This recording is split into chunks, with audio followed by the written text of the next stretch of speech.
Hey, g'day people, it's Matt here from Matt Carves. So today we're going to have a look at this beast here. It is the Dremel Workstation, and how to use it. I've had it for 2 years now, and I'm just going to sort of like go through the way I use it and the way I can perceive other people to be using it. Okay, so the number one use I have for this workstation is really to hold my Dremels with the flex shaft, so I can sort of like carve down in this area down here. Now you can see I have got 2 Dremels on here, and they fit in these 2 little indentations there and there. I'm not sure, I know I've never seen anyone use 2 on there, but I do, and it seems to work, so which is great. Because what you can do is I put a fine taper burr in one and a Cutzel extreme flame in the other, so you're not always swapping it over. It makes it a little bit more easy. The reason I also have 2 Dremels is sometimes I will put the other Dremel into the, the drill press. That's right. I'm going to give you sort of like the measurements from here to the table and from that point to this point. And the reason why I want to do that is if you don't want to buy this, you could just use those measurements and make one yourself. So you maybe have a piece of wood up like that and a hook. And what I would recommend is not to, I did this once when I first started carving. I just thought, oh, I'll just fling a rope over the sort of beam at the top. Problem with that is it tends to swing like this, and which will transfer down into the flex shaft, so that is not a great idea. So just have it kind of like semi-attached to something, not on a rope. And the only actually other way I use this workstation is to use the drill press, and that is pretty simple to use. You take off the flex shaft and you take off that the square nut thingy that the flex shaft goes into, and you put that into there, and you can sort of see like threads on there, they go into threads on there, and so there's sort of like a screw mechanism that you tighten up with your hand, and then you can tighten it up with this spanner that you get. I always keep that in the proper compartment so I don't lose it.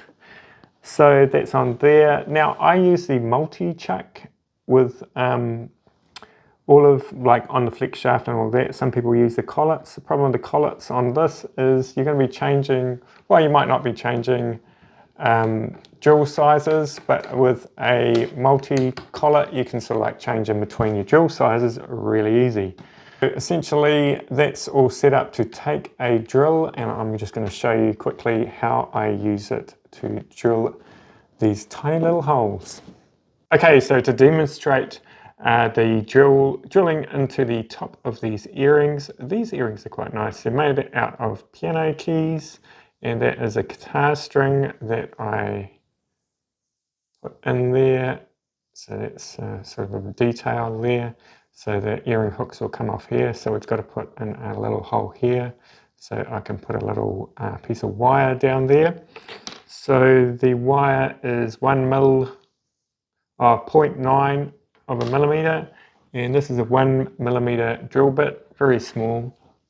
It's sort of, you can sort of see there's a bit of play there. I'm just sort of moving it with my hand there, but it doesn't seem to affect it. So I'm going to sort of show you now how I do it. So I sort of like line it up. At the start I go very, very slowly just to get where I want to go.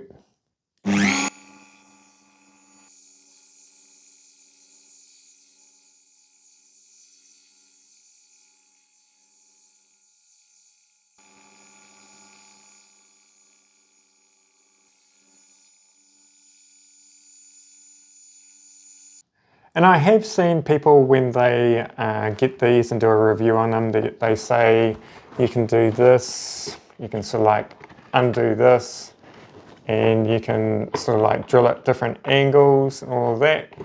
The reality is, I'm not sure I would ever use that. I guess you've got to question whether you're going to use, do you need to drill really tiny holes at 45 degrees or whatever. If you're making a lot of models, maybe So yeah, I bought this with my own money just in a shop, and I waited for it to be on sale, so it's a little bit cheaper. Also, I've seen actually people, when they're advertising this, is put it like this, and I always forget how to do it because I never do it. Turn it around like this, and you might like put a buffing wheel on here and you can buff things like that. But the reality is I've never done that, and I do actually buff things, but I just have it on the flex shaft, and I will just do that because by the time you set that up, you might as well just do it on the flex shaft. And to answer that question, is it worth buying? Well, it all depends. Like anything in life, it depends on, do you need it? Are you going to use it for drilling tiny holes, or do you only drill tiny holes once in a while?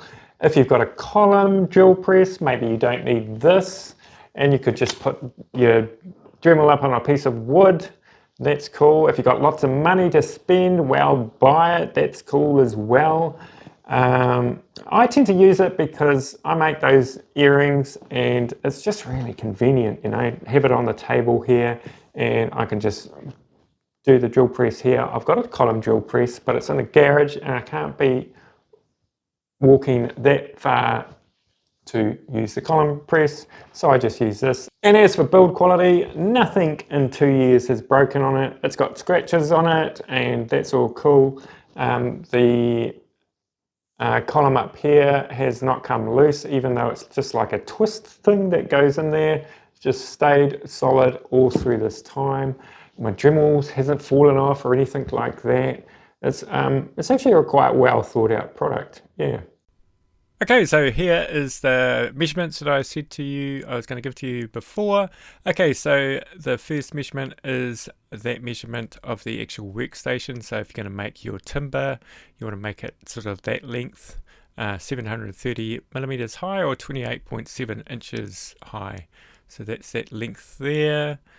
And then you hang your Dremel up on a hook.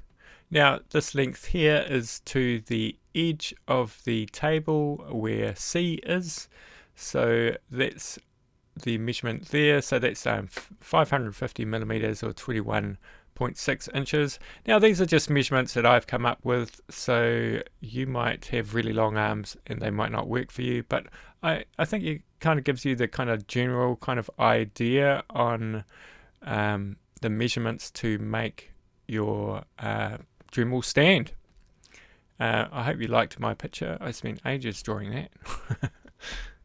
And if you could hit that like button, that would be awesome. And here is a little video up here you could check out. It is on the Dremel multi-chuck.